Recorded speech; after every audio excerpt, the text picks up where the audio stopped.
تو مجھے میرے پاس سے گزرنے والے بھی لوگ بھی ایسے گزر رہے تھے کہ جیسے کوئی سانپ گھس آیا ہے کسی عمارت کے اندر اور بس وہ بھاگنے کی کر رہے جان بچا کے. تو مجھے تھوڑا سا وہ شک ہوا کہ کیا مسئلہ کیا ہے. تو میں نے ایک سے پوچھنے کی کوشش کی, وہ بولا بغیر کوئی بات کیے جلدی سے نکل گیا. میں سیدھا نیوز روم میں گیا تو وہاں پہ نیوز ڈیسک کے اوپر جو شائستہ زید اور ڈائریکٹر نیوز شکور طاہر صاحب اور کنٹرولر نیوز احمد سہیل اور تمام لوگ, انگلش ڈیسک جو تھا جو 6 بجے کے بلیٹن کا اس کے لیے سب تیاری کر رہے تھے. تو وہاں پہ میں جا کے میں نے پوچھنے کی کوشش کی شکور طاہر صاحب سے, تو انہوں نے بھی بس اشارے سے مجھے خاموش رہنے کو کہا. اب میری سسپیشن بڑھتی جا رہی تھی تو مجھے اٹھ کے میں گیا دائیں بائیں جا کے کوٹ بندوں سے پوچھا تو مجھے پتا چلا کہ آرمی چیف جو ہے وہ نیا اپوائنٹ ہو گیا ہے. نیا اپوائنٹ ہونے سے مراد تو یہی تھی کہ ظاہری بات ہے جنرل مشرف کو سیک کر دیا گیا ہے. میں واپس آ کے بیٹھا, تھوڑی دیر بیٹھا ہی تھا تو اچانک زور سے آواز سے وہ نیوز روم کا دروازہ کھلا اور وہاں سے میجر نثار نامی ایک فوجی افسر اندر داخل ہوئے. ان کے ساتھ 2 سپاہی تھے اور وہ تینوں مسلح تھے. میجر صاحب نے سب مشین گن پکڑی ہوئی تھی, ساتھ میں 2 سپاہیوں کے پاس بھی G3 رائفلیں تھی. میجر صاحب کے پاس وائرلیس سیٹ بھی تھا. وہ آ کے پہلے وہ خبر نامہ ڈیسک کی طرف گئے, پھر وہ ہماری طرف آئے دیکھ کے کہ یہاں پہ کچھ لوگ بیٹھے ہیں. تو انہوں نے آ کے پوچھا ہو از دی انچارج. تو وہ احمد سہیل صاحب کنٹرولر نیوز سے, انہوں نے اشارے سے بتایا شکور طاہر صاحب کی طرف جو ڈائریکٹر نیوز ہے ان کے یہ باس ہیں. شکور طاہر صاحب نے کہا جی فرمائیے. تو انہوں نے کہا کہ میجر صاحب نے بڑی بلند آواز میں کہ the news about the sacking of army chief will not go on air. Please remove the air. Am I clear? Am I clear?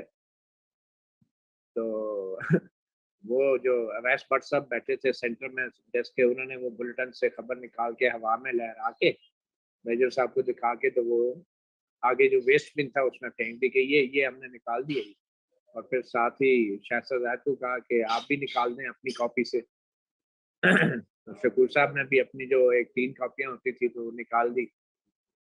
تو تھوڑی دیر بعد میجر صاحب پوچھتے ہیں کہ یہ خبر یہ where is the control room transmission room. تو ابھی وہ یہ بات کر رہے تھے تو میں نے دیکھا میجر صاحب نے نا تھرو آؤٹ کنورسیشن کے دوران جو اپنی بندوق کی نالی تھی وہ لوگوں کی طرف کی ہوئی تھی, سیدھی کی ہوئی تھی, مطلب جس کہتے ہیں نا سیدھی کرنا.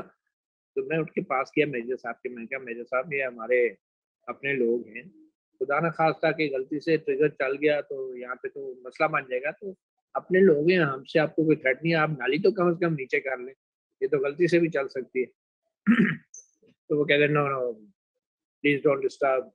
تو اتنے میں ڈائریکٹر نیوز صاحب آ گئے, وہ مجھے پکڑ کے سائڈ پہ لے گئے, کہتے ہیں یار آپ ان سے بحث مت کریں, یہ تو آرڈرز پہ آئے تو ان سے ڈسکشن کرنے کا کوئی فائدہ نہیں ہے. تو مجھے انہوں نے پکڑ کے سائڈ پہ لے گئے. پھر شکور طاہر صاحب نے کسی کو بھیجا میجر صاحب کے ساتھ کہ بھائی ان کو لے کر جائیں وہ ٹرانسمیشن روم کی طرف, وہ جو PCR جس کو ہم کہتے ہیں. تو وہ میجر صاحب چلے گئے تو میں پیچھے پیچھے گیا. تھوڑی دیر بعد دروازہ کھول کے تو جو سیڑھیاں اوپر آ رہی تھی نا اوپر کی طرف گراؤنڈ فلور سے, تو وہاں سے اچانک میں نے دیکھا ایک بڑے اسمارٹ سے فوجی آفیسر بریگیڈیئر جاوید اقبال, بڑا ماشاءاللہ ان کا قد بھی تھا, وردی میں, اور ہاتھ میں پستول لہرا رہے تھے. اور ایسے پستول لہراتے ہوئے اوپر آئے اور مجھے انہوں نے دیکھا اور کہا کہ where is the control room, where is the control روم, کہاں سے خبریں چلتی ہیں, کہاں سے. اچھا مجھے بڑی عجیب بات لگی, میں نے کہا پہلے میجر صاحب آئے ہیں, بریگیڈیئر صاحب آئے ہیں. اچھا بریگیڈیئر صاحب کے ساتھ کوئی 1-2 پرائیویٹ سیکورٹی والے بھی تھے, وہ جو پرائم منسٹر ہاؤس کی سیکورٹی کے لوگ ہوتے ہیں, سفید قمیض شلوار اور کالی جیکٹوں والے, 1-2 وہ تھے. تو میں انہیں لے گیا.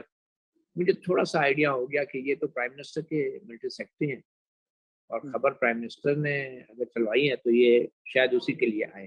تو میں انہیں لے گیا PCR کنٹرول روم. جب وہ بریگیڈیئر صاحب کنٹرول روم میں داخل ہوئے تو انہوں نے دیکھا سامنے میجر نثار وائرلیس سیٹ پہ اپنے 111 بریگیڈ کو کمیونیکیٹ کر رہے تھے. ساتھ میں پینل پہ پروڈیوسر بیٹھی تھی شاہانہ اور دوسرا اسٹاف بیٹھا تھا, اور 2 سپاہی جو تھے G3 رائفل لے کے جو میجر صاحب کے ساتھ تھے وہ بھی کنٹرول روم کے اندر کھڑے تھے. تو میں ان کو جب لے کر گیا تو بریگیڈیئر نے میجر صاحب کو دیکھتے ہی جو پہلا جملہ بولا, انہوں نے کہا major I am brigadier Javed Iqbal of Pakistan army, I order you to disarm yourself. I order you to disarm yourself.